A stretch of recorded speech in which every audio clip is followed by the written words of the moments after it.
Scotland, a land that has captured the imagination of people for centuries. A land of druids, potions and elixirs.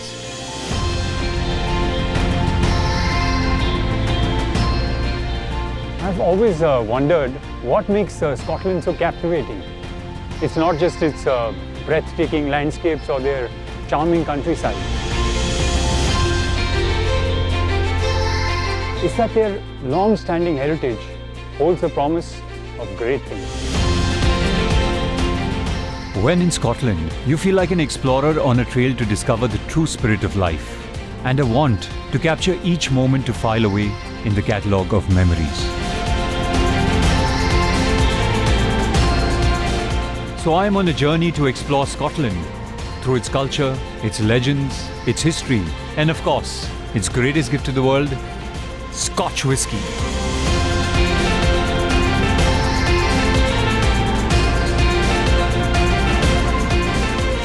It's the Scots' belief in staying true to who they are that makes them really stand apart.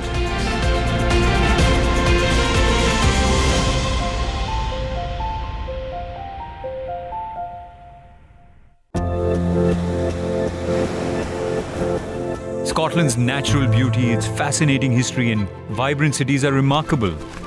But what makes it truly memorable is the spirit of its people. To get a real insight into that drive, I'll be meeting the new legends of Scotland, the ones that have taken the unbeaten path and found a new definition of success.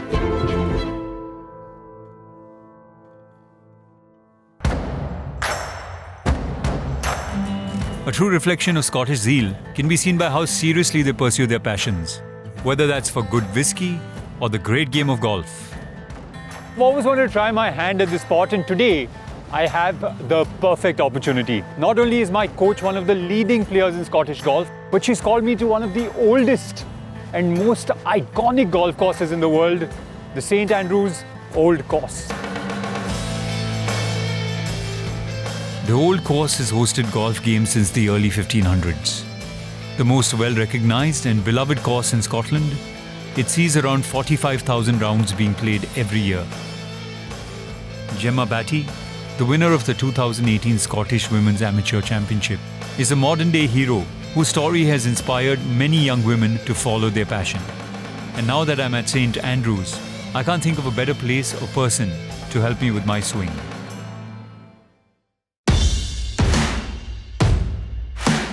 This is possibly the best golf course in all of Scotland. This is it. St. Andrews is known as the home of golf.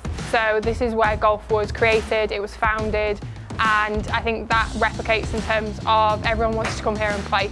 So let's teach you how to play here. Let's get going. So golf club, grip, head is what we're going to hit the ball with. I can see you're a cricket player. So if we stand a little bit further away from it. Good, good. Let's have a go with the golf ball. It's going to be a bit embarrassing now. Good, good. That was like a cricket shot. That was. So tell me something, Gemma, what's your first memory of golf? I'll never forget, I went with him to the golf course and I used to say, Dad, look at the rabbits, look at the foxes, look at this, look at that. And he used to laugh at me, and we never knew that I would get to a point in golf where it became my livelihood, basically. Right. Well, after a couple of hits and mostly misses, to keep my spirit alive, Gemma suggested we move our session to the greens. Was there ever any sort of resistance as far as golf was concerned with women playing? Yes. Right. The terminology is golf, gentlemen only, ladies forbidden. So women often faced a challenge in terms of getting involved with it being an equality, but thankfully that's changed now. It's changing, and I'm given just as much honour and I'm given just as much congratulations for winning as a man is now, which is unbelievable. It's brilliant. So it is the unbeaten path for women to take, which is to play golf, right? Definitely. Gemma's unrelenting passion was contagious and inspired my own winning moment. Yeah! Yeah! Very good. And of course, that needed a proper celebration. Wow. Oh my God, that's a feast. Look at all this. But what we need with this is a cup of coffee, though. Whisky. Oh, okay. You're well prepared. Well prepared. Ask and you shall receive. Thank you. So when you started off, it must have been very difficult to sort of break through? It was a crossroad in my life. It was just a decision in terms of my livelihood, and I wanted to keep this game a love rather than a chore, and that was why I chose to not turn pro. I go out to play golf now because I can, not because I have to. Right. I was very fortunate. I had a big support network around me. My successes were recognised, and that was just because I stayed true to myself. I made sure that I was the one driving my own success. I mean, I've had that as well. I mean, when I started off as an actor, my second film was a huge success, and ever since then, there's this constant pressure that you have to keep doing more work, and that's something that I don't believe in, because I believe that I need to do stuff that I have my heart in, and sometimes being true to yourself comes with a lot of challenges, and that I think is the true spirit of the sport, right? I think it's time to raise a dram. Is that the right term? It is very good. To the unbeaten path. Well, honestly, playing the game has not even been my biggest learning today. What has been to meet this wonderful young woman who's been so strong and steadfast in making choices that were obviously not very easy to make, and it's got me thinking about my own choices and how they define who I am. And I think eventually you only have to listen to your own inner compass, because that will never lead you astray. Well, Scotland is full to the brim with flair, whether that's those who display their prowess on the course or in a gallery. This is just such an incredible structure. I mean, I feel like the Kelvingrove Gallery is as much a piece of art as any of the paintings that are displayed inside. The Kelvingrove Art Gallery is recognized by its stunning architecture and towering turrets.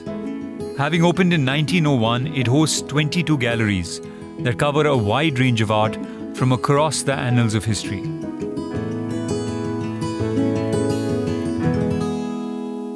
I feel like there's a diversity to contemporary art that you don't find in any other age. Earlier there used to be a mold that you had to fit into. That's not true anymore. And I think there's nobody better to demonstrate that philosophy than the gentleman I'm going to meet right now. He's one of Scotland's leading contemporary artists, Gordon Wilson. Gordon, like most contemporary artists, doesn't confine himself to one art form. He's known for his evocative paintings that show his deep love for the coast of Scotland, and proudly counts Kiran Mazumdar Shaw as one of his artistic patrons. To start with, I want to just sort of understand, where did your passion for art begin? My father was an artist, so I grew up in an art environment. Right. And from an early age, when most of my friends were asking for, action men and things like that, I was wanting drawing pads and pencils. And this place in particular is where I used to come. My parents used to bring me when I was a very small child. Right.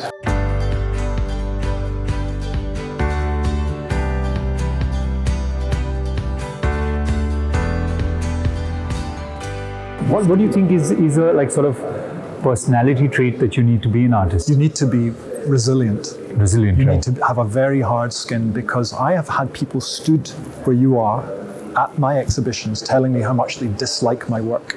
So if you really are passionate about it, stick with it. I paint for me. I don't paint for you or for my client. I've always painted for me, and I think you've got to be true to yourself. At this point, I wondered if he'd ever thought of giving up art and doing something else.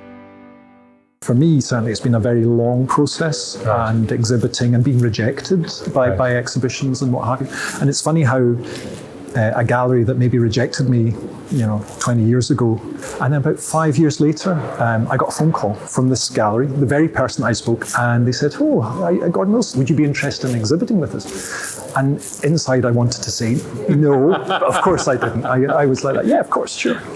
But I mean, at the end of the day, even I worked as an artist in an advertising agency, for instance. I waited tables and cleaned dishes and what have you as a student. But my goal was always to be, or to paint, or to draw, or to express myself.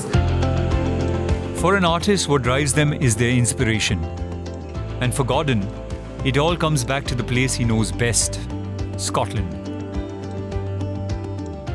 You get the little cottage with the Highland cows and what have you, but usually there's a distillery somewhere in it. Right. And I love to go through the country looking at the distilleries and think, yeah, I've drunk that one, I've drunk that one. Have you painted any of them? I have painted. I painted a couple actually. Thank you so much. It's been absolutely wonderful. It's been my pleasure. I'm going to go back inspired as well. Thank you so much. No, it's been my pleasure. It's been lovely to meet you. Lovely to see you as well. Well, I just love meeting artists.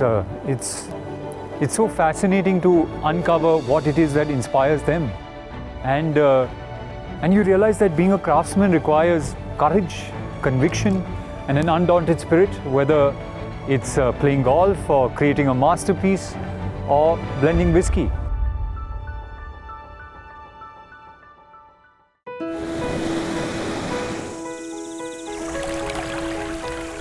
To see the spirit maestros in action, you have to visit their artistic home ground. And amongst all these maestros, there's one that's truly redefined the definition of path breaking.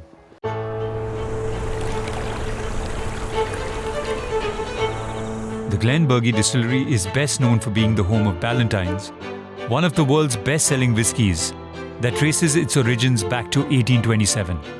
It's currently hemmed by Ballantine's master blender. So I have with me the man himself, Sandy Hyslop, whose undying passion has led him right to the top. Widely acknowledged as one of the most prolific master blenders, Sandy drives innovation. With his hands-on approach, he plots the course of this institution, and I can't wait to see where he'll take it next.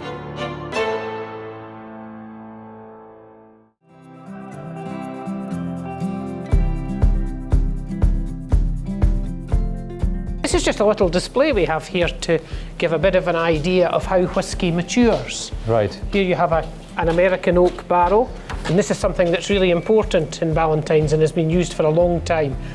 The quality of whisky we make at the distillery is really, really important, but a very close second in making good whisky is using good quality casks. Right. So here we have an American oak barrel that brings the real vanilla, sweet, creamy flavours to Ballantines and has been used for many, many decades. And here we have a European oak sherry cask. Right. This brings that really rich, spicy flavours to the whisky.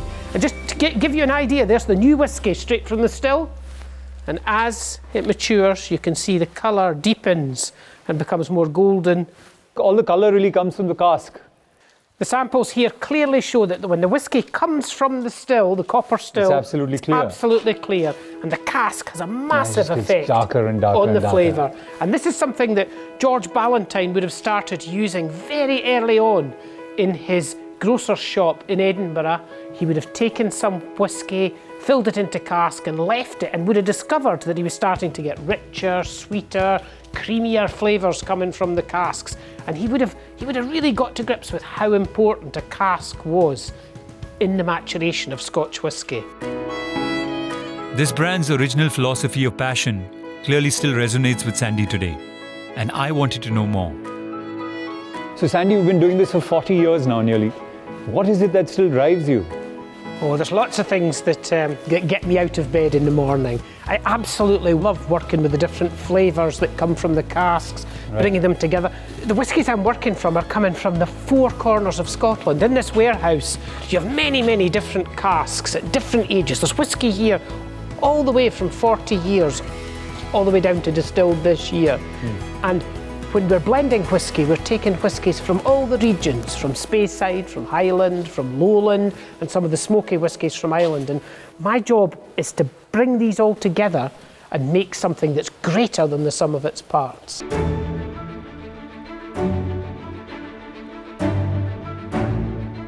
There are some amazing old pictures here from the history of Ballantines. Jack Gowdy, he was the master blender who taught me my skills. That's a lot of responsibility, Sandy.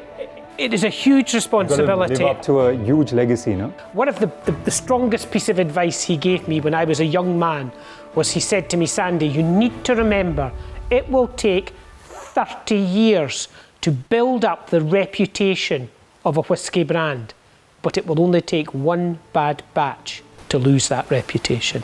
My God. there are no opportunities to go back and fix a problem. Right. When you take a 17-year-old cask out of the warehouse and you open it up, you can't just make more tomorrow.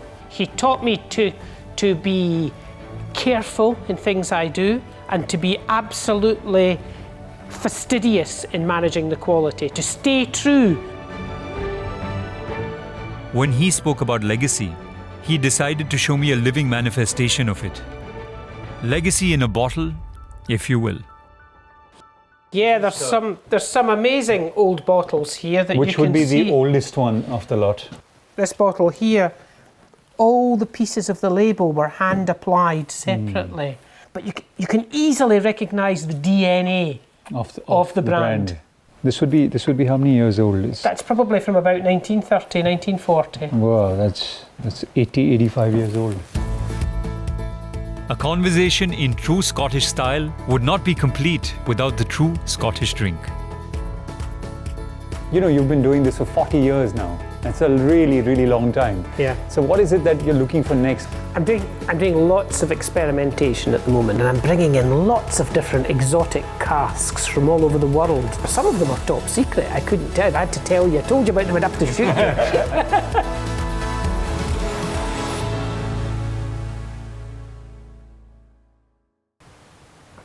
You got to really like get that sweet, balanced, creamy taste. But what's really important is the finish. It needs to be a long finish, because subconsciously the whiskey's taking a while to just dissipate on the palate. And that's a mixture of good quality distillation and really good quality casks for maturation. Has there been a time when you've blended something and you've said, this is perfect, exactly the way I wanted it? For me, I absolutely love 12-year-old. It has that amazing depth of flavour, it has a real creaminess, it is really, really quite luxurious on the palate. What I'm finding absolutely amazing is that actually, you know, your work as a master blender is actually not only blending whiskey, but it's also blending the past, the present and the future. Absolutely. Right? Cheers to that. Yeah, cheers, and just taking your time.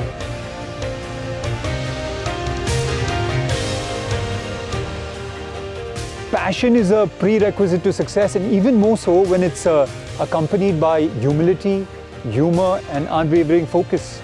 And speaking to Sandy, it was very clear that the people that work here live by this creed every day. Well, personally for me as an actor, this has been transformative and reassuring, because you must be undaunted, untypical and unswayed to really stay true. Tonight, I'll drink to that.